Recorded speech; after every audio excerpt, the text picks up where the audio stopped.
Nifty আজকে up movement দেখিয়েছে, 228 পয়েন্টের একটা র্যালি এসেছে। কিন্তু এখন আমাদের সবচাইতে প্রথমে যেটা জানতে হবে সেটা হচ্ছে এই যে আপ র্যালিটা এলো তার আসল কারণ কি? মার্কেটে যে বিশাল আপ র্যালি এসছে, একটা রিকভারি এসছে 228 পয়েন্টের, তো সেটা এলো কেন? তার আগের দিনেও কিন্তু একটা জায়গাতে সাপোর্ট নিয়েছিল, তো সেখান থেকে এলো কেন? যদি আমরা কারণ দেখতে চাই তাহলে প্রথমেই যে কারণটা আমাদেরকে উল্লেখ করতে হবে সেটা হচ্ছে যে আমাদের তেলের দাম চার্টে দেখতে পাচ্ছেন অনেকখানি কমে গেছে। ব্রেন্ট ক্রুড অয়েলের 12% এর মতো দাম কমেছে।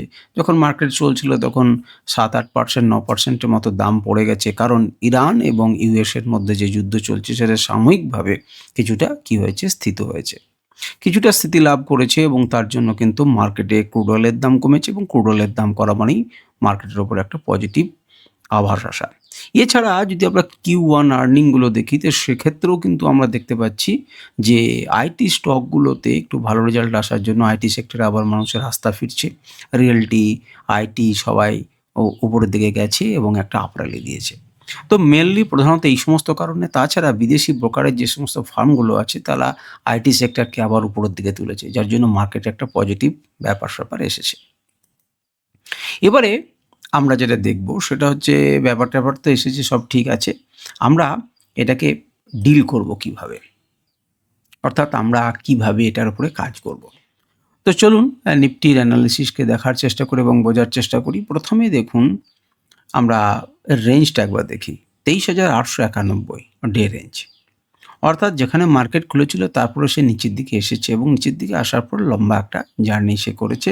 এমন কিছু নেই, ১২০ পয়েন্ট খুব বেশি নিচে সে আসেনি। আগের দিনে প্রিভিয়াস ক্লোজের কাছাকাছি আসেনি। অনেকটা বড় গ্যাপ আপ হয়েছিল এবং গ্যাপ আপের হবার পরে একটুখানি নিচে এসে সে কিন্তু ৩০-৪০ পয়েন্টের মতো নিচে এসে আবার উপরের দিকে রান দিয়েছে। খুব ভালো কথা। এখনো পর্যন্ত মান্থলি টাইম ফ্রেমে কেমন লাগছে? না, মান্থলি টাইম ফ্রেমে যেন মনে হচ্ছে যে রেজিস্ট্যান্সটাকে ভেঙে দেবে এরকম মনে হচ্ছে। যদিও আমাদের হাতে কিছুটা সময় রয়েছে। কালকে নিফটির এক্সপায়ারি, তো আমরা দেখব যে নিফটি এক্সপায়ারিতে তার কী ধরনের আচরণ সে করতে পারে। 24,000 এর এবারে কি 24,000 এর পার চলে যাবে? ইস বার 24,000 কা পার এসব কিছু হবে? তো আমরা দেখি সেটা হওয়ার চেষ্টা আছে কি নেই। উইকলি ক্যান্ডেল দেখলে পরে খুব বেশি যে আমরা চরম আনন্দিত হয়ে যাচ্ছি তা না। কারণ আমাদের মাথার উপরে সেই জায়গাটি রয়েছে 24,120, এই রেঞ্জটি একটি ফাড়ার মতো রয়েছে। এটিকে যতক্ষণ না উপরে ক্লোজ করতে পারছে ততক্ষণ পর্যন্ত আমরা শান্ত হয়ে বসতে পারছি না। তো যাক, উপরের দিকে যদি যায় তাহলে এই জায়গাটি ধাক্কা লাগবে। কিন্তু আমাদের প্রশ্ন হচ্ছে যে 24,000 এর উপরে কি ওঠার চেষ্টা করবে? 24,000 এর উপরে নিশ্চয়ই ওঠার চেষ্টা করবে। মানে চেষ্টা অন্ততপক্ষে করতে পারে, সেটা ডেইলি টাইম ফ্রেমে আমরা দেখব। এইবারে আমাকে বলুন যে 24,000 এ সে কি ওঠার চেষ্টা করবে? কালকে ওপেনিংয়েই আমরা দেখতে পাবো। যদি আমরা রীতিমতো দেখি তাহলে দেখব যে এখানে ব্রেক করেছিল, রিটেস্ট করেছিল, নিচে এসেছিল, সাপোর্ট নিয়েছিল, নিচে এসছে। এই জায়গা থেকে আগের দিন সাপোর্ট নিয়েছে এবং আমরা দেখানোর চেষ্টা করেছিলাম এইদিকে এই জায়গাটা কিন্তু মাল্টিপল টাইম সাপোর্ট নেওয়ার চেষ্টা করেছে। উপরের দিকে ধাক্কা আছে। কোথায় খুলবে সেটি বড় কথা। তো খুলেছিল উপরে, নিচের দিকে একটুখানি নিচে উপরের দিকে এসেছিল। এই লেভেলটি অর্থাৎ 24,000 এর সাইকোলজিক্যাল লেভেল কিন্তু আজকে টেস্ট করেছে। কিন্তু মজার ব্যাপার হচ্ছে এখান থেকে খুব বেশি পড়েনি। যখনই বায়ার্সরা সেলার্সদের জোনে প্রবেশ করছেন তখন কিন্তু বড় বেশি রিজেকশনটা আসেনি। যদি না আর অন্য কিছু ঝামেলা হয় তাহলে পরে নরমাল সেন্সে যদি এর উপরে মার্কেট একবার ওঠে তাহলে এর কিন্তু রিটেস্ট করে সে চেষ্টা করবে 24,000 এর যে গড়টা আছে সেই 24,000 এর মানে এই জায়গাটার উপরে মার্কেটকে সে সাস্টেন করানোর চেষ্টা করবে বায়ার্সরা। আর যদি মার্কেট দেখেন যে 24,000 এর আগেই খুলছে এবং কাছাকাছি খুলে সে সাস্টেন করছে, মানে যেতে পারছে না, তাহলে পরে জানতে হবে যে তার এখনো পর্যন্ত পাওয়ারের দরকার আছে। যদি কোনো সময় বড় পাওয়ার কেউ এসে হাত ধরে ওপর দিকে তুলে নিয়ে যায় তাহলে আলাদা কথা, আর না হলে হয়তো ধরতে পারে। ১ ঘন্টা টাইম ফ্রেমে আপনি দেখুন যে অনেকটা উঁচুতে যাওয়ার পরও একটা চাপা স্বরে যেন কথা বলছে। এখানে খুলেছে ১ ঘন্টা, একটা কিন্তু মারপিট হয়েছে। এই যে ১টি ঘন্টা তারা কিন্তু মারপিট করে কোনো সিদ্ধান্ত নিতে পারেনি। তারপরেও মার্কেট আবার নিচের দিকে এসেছিল, কিন্তু যে লেভেলটা নিচের দিকে এসেছিল সেলাররা আনতে পেরেছিল সেই লেভেলটাকে কিন্তু বায়ার্সদেরকে জিততে দেয়নি। যাই হোক, বায়ার্সরা সিদ্ধান্ত নিলেন, ধীরে ধীরে মার্কেটকে তুললেন। কিন্তু একটা চাপা উত্তেজনা এই পর্যন্ত কিন্তু থেকে গেছে। আবার মার্কেটকে নামিয়েছিল, যাকে রিট্রেস করে মার্কেট উপরে ক্লোজ করেছে। তো খুব বেশি আমাদের এখানে যেমন ৩-৪টে জোন আছে, অর্থাৎ পেরোতে কিন্তু কষ্ট হচ্ছে, স্বাভাবিকভাবেই পেরোতে কষ্ট হবে। তো আমরা সেটাকেই দেখতে পাচ্ছি যে পেরোতে একটুখানি তার কষ্ট হয়েছে। আচ্ছা চলুন আমরা এখানে একটুখানি এই ছবিগুলোকে বাদ দিয়ে দিই এবং একটু বড় টাইম ফ্রেমে বিষয়টাকে একটু জানার চেষ্টা করি। এইভাবে কি দেখতে পাচ্ছেন? কি দেখতে পাচ্ছেন চোখে? এখন কিচ্ছু দেখার দরকার নেই। কি দেখতে পাচ্ছেন? দেখুন এই যে পয়েন্টগুলোকে আমি দেখাচ্ছি সেগুলোকে একটুখানি দেখার চেষ্টা করুন। দেখার চেষ্টা করুন। দেখবেন এটি একটু উপরে আছে ঠিকই, কিন্তু মোটামুটিভাবে এরা সবাই কি আছেন একটি লাইনে রয়েছে, সেই লাইনে এসে মার্কেট দাঁড়িয়ে রয়েছে। উপরেও কিন্তু তার কার জোন আছে না রেজিস্ট্যান্স জোন আছে। যেখান থেকে মার্কেট কিন্তু উঠেছিল আগে একবার কিন্তু উঠেছিল কিন্তু সাস্টেন করতে পারেনি এর উপরে এবং মার্কেট সেখান থেকে হিউজ পড়ে গেছে। তো এখন আজকে সেই লেভেলটাকে পরিষ্কার করে তাকে এই জায়গাটার উপরে গিয়ে প্রমাণ করতে হবে যে আমি যেতে পারলাম। সুতরাং মার্কেটকে কালকে কোথায় খুলছে একবার তাকিয়ে দেখুন এবং তার সাপেক্ষে মার্কেট কিভাবে রিয়াক্ট করছে দেখুন। দেখুন মার্কেট একটা ভি-শেপ রিকভারি করেছে। কারণ যেহেতু একটু আশা পেয়েছে ভি-শেপ রিকভারি করেছে, কিন্তু এই জায়গাটাতে কিন্তু আমার কি রয়েছে রেজিস্ট্যান্স আছে। রেজিস্ট্যান্স আছে এই জায়গাটায়, এই নিয়ে কোনো সন্দেহ নেই। তো মার্কেট যতক্ষণ পর্যন্ত না এই লেভেলের উপরে পৌঁছাচ্ছে ততক্ষণ পর্যন্ত আমরা কিন্তু শান্ত হতে পারবো না। বিষয়টাকে আরেকটু স্পষ্ট করে জানার জন্য আমরা 15 মিনিট টাইম ফ্রেমে দেখি। 15 মিনিটে দেখুন 27 তারিখে তার জার্নিটা কেমন। সে ধাক্কা খেয়েছে, উপরে না নিচে যেতে পারেনি, একটা রেঞ্জকে করেছে, কল্পনা বলছে একটা রেঞ্জকে সে বের করেছে এবং সেই রেঞ্জের মধ্যে কিন্তু অনেকক্ষণ কাটিয়েছে। কতক্ষণ কাটিয়েছে তাকিয়ে দেখুন। বেশ কিছুক্ষণ কাটিয়েছে, কিন্তু কাটানোর পথে সে ধীরে ধীরে লো গুলোকে কি করেছিল উপরের দিকে তুলেছিল। তার মানে সে কিন্তু ধীরে ধীরে শক্তি সঞ্চয় করেছে। একটা বিরাট গ্যাপ আপ সে করেছিল, সে গ্যাপ আপ করার পরও এত শক্তি ছিল না যে বাই বাই বাই বাই করে মার্কেটকে নিয়ে যাবে।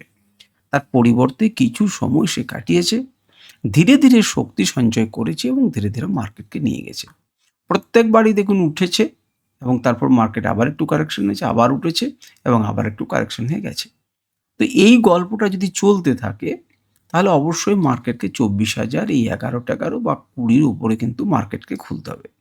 মার্কেট খুলে যদি এই অঞ্চলে একবার রিটেস্ট করে নেয়, সাপোর্ট নেয়, তখন আমরা পরের দিকের ভাবনা চিন্তা করতে পারি। আর 15 মিনিটে আমরা কি করতে পারি? 15 মিনিটে এই গল্পটাকেই নিয়ে আপনি চালু রাখুন। অর্থাৎ এখানে আপাতত আমি পুরনো কিছু দেখছি না, আমি আপাতত এখানে কিন্তু একটা ট্রেন্ড লাইনকে এঁকে রাখি। আমরা দেখব যে এই জোনের উপরে খুলছে, এই জোনের নিচে খুলছে, এই জোনের পাশে খুলছে, এই জোনের মধ্যে খুলছে। আপনি তাকিয়ে দেখতে পাচ্ছেন এটা যখন রেজিস্ট্যান্স আছে তখন আপাতত রেজিস্ট্যান্স ফেস করছে। যদি এখানে খোলে তাহলে এটি রেজিস্ট্যান্স ফেস করবে, এটি আপনাকে সাপোর্ট দেবে। প্রথম 2-3টে ক্যান্ডেলে আপনি দেখতে পাবেন যেখানে সাপোর্ট নিচ্ছে কি নিচ্ছে না। যদি নেয় তাহলে এর উপরে ভাবনা চিন্তা করবেন। এই পর্যন্ত এমন কিছু নয় 50-60 পয়েন্টের ভাবনা চিন্তা করবেন। যদি মার্কেট এর থেকে নিচে পড়ে যায় বা এই ট্রেন্ড লাইনটাকে ভেঙে নিচে নেমে যায়, তাহলে জানবেন যে এই লেভেলে সে যদি সাপোর্ট নেয় ভালো, বা এই লেভেলকে যদি ভেঙে দেয় তাহলে আরেকটি লেভেল থেকে আরেকটি লেভেলে সে পৌঁছাবে। তো এই হচ্ছে মোটামুটিভাবে আমাদের ট্রেডিং প্ল্যান, এইভাবেই করব। হ্যাঁ, হতেই পারে আকাশচুম্বী ওপরে খুলে দিল, সেটা আলাদা কথা।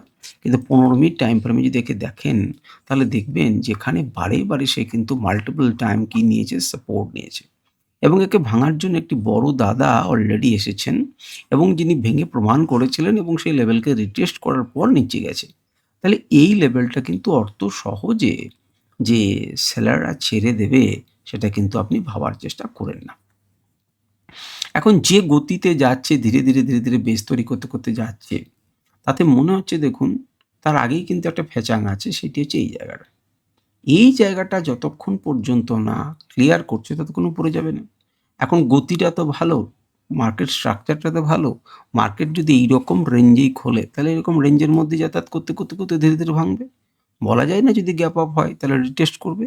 কিন্তু এই লেভেলগুলো যেহেতু 15 মিনিটে আপনি কাজ করছেন, আপনাকে কিন্তু বারে বারে এই লেভেলগুলো কি করবে, আপনাকে কিন্তু সতর্ক করবে এবং এই লেভেলগুলো কিন্তু ধাক্কা দিতে দিতে যাবে।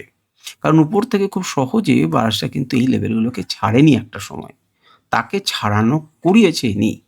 তো ইনি যিনি ছাড়া করিয়েছেন তারপরে যদি মার্কেট উপরের দিকে যাবার চেষ্টা করে তাহলে এই অঞ্চলটি বাধা খাবে, এটাই তো স্বাভাবিক। কিন্তু যদি লাইভ মার্কেটে সুযোগ পায়, তবে মার্কেট যদি খুললোই এখানে, তাহলে এবার নিচের দিকে যদি আসে তাহলে সাপোর্ট নেবে এবং উপরের দিকে যাবে, এটাই আমরা মনে করব। সাপোর্টকে ভেঙেও চলে যেতে পারে এবং সেক্ষেত্রে আমাদেরকে স্টপ লস নিতে হবে। আপনি যদি স্টপ লস হজম করতে পারেন, ভালো, তবেই ট্রেড নেবেন। আপনি যদি স্টপ লস হজম করতে না পারেন, ভালো, গুটিয়ে দেবেন। এ সমস্ত আপনি করতে যাবেন না। আমরা 5 মিনিট টাইম ফ্রেমে একবার দেখি। আজকের চলনটাকে আগে দেখি, তারপর মার্কেটের ব্যাখ্যা করছি। দেখুন চলনটা দেখুন কি করেছে। প্রথমেই আসার পরে কিন্তু সে নিচের দিকে এসে একটা রেঞ্জ তৈরি করেছে, যেমন 15 মিনিটে। দেখুন যে জায়গাটা থেকে সে রক্ষা করেছে, সেই জায়গাটা কিন্তু ব্রেক করেছিল। ব্রেক করার পর কিন্তু মার্কেটকে তুলে নিয়ে গেছে। তাহলে এই জায়গাটা ট্র্যাপিং জায়গা। যারা অপশন ট্রেডিং করেন তারা এই বিষয়গুলোকে বোঝার চেষ্টা করুন। এই জায়গাটা হচ্ছে ট্র্যাপিং। ওই বড় বড় দেখবেন ইউটিউবাররা বা বড় বড় বাবুরা বড় বড় নাম দেয়, এই লিকুইডিটি নিতে এসছে, এই অমুক নিতে এসছে। ঠিক আছে? তো অত কথা আপনাদের জানার দরকার নেই, অত বোঝার দরকার নেই। আসল এর পিছনের মেকানিজমটা বুঝলেই হবে।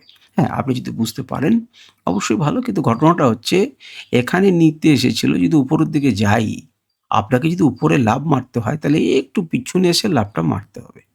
তো সেই জন্য একটুখানি সে ব্যাকে এসেছিল এবং তারপর রেঞ্জটাকে দিয়েছে। এখানে কিন্তু মার্কেট স্ট্রাকচারকে ফলো করেনি, নিচের দিকে এসেছে। এখানেও লোয়ার লো প্যাটার্ন করছে, খুব ভালো। আমি ততক্ষণ পর্যন্ত না যাবো যতক্ষণ এটা ব্রেকআউট করবে, রিটেস্ট করবে, তারপর ভাবনা চিন্তা করব। এটা লোয়ার হাই প্যাটার্ন তৈরি করেছিল, লোয়ার লো প্যাটার্ন তৈরি করেছিল, কিন্তু এখানে এসে সে কিন্তু নিচে আসার কথা ছিল, সেটা নিচে আসেনি। কেন আসেনি সেই জায়গাটাকে চেনার চেষ্টা করুন। একজন বড় দাদা মার্কেটটাকে তুলে নিয়ে যাওয়ার চেষ্টা করলেন এবং তিনি একা নন, 3টে বড় বড় দাদা মার্কেটকে তোলার চেষ্টা করেছেন নিচে থেকে।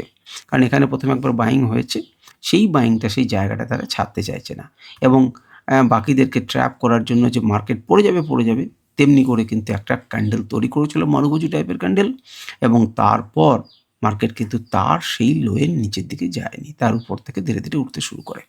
তো যাই হোক, আমার কাছে যখন এই রকম রেঞ্জ ছিল এবং এই জিনিসটা তৈরি হলো, তখন এই দুটোকে নিয়ে কিন্তু আমি একটা দাগ তৈরি করতে পারি।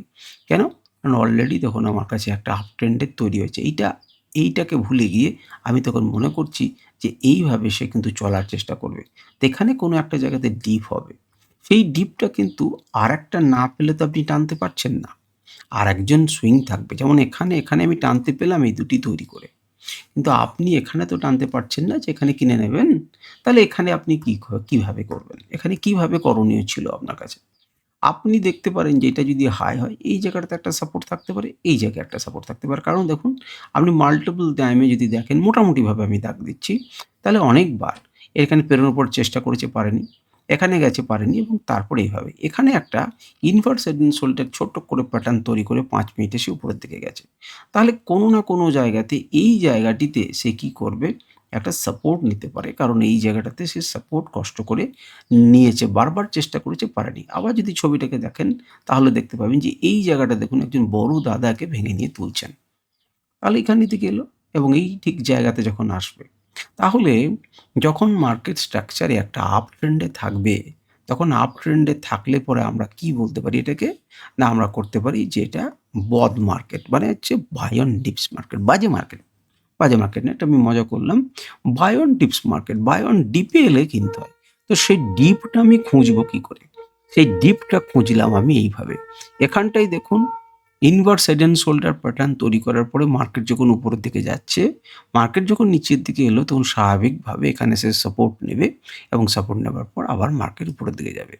যে জায়গাটাকে ছুঁতে পারেনি, এবারে পারল না, এবারে পারল না, এবারে সেই জায়গাটাকে ছুঁলো, একটু রিটেস্ট করলো এবং উপরের দিকে যাওয়ার চেষ্টা করছে।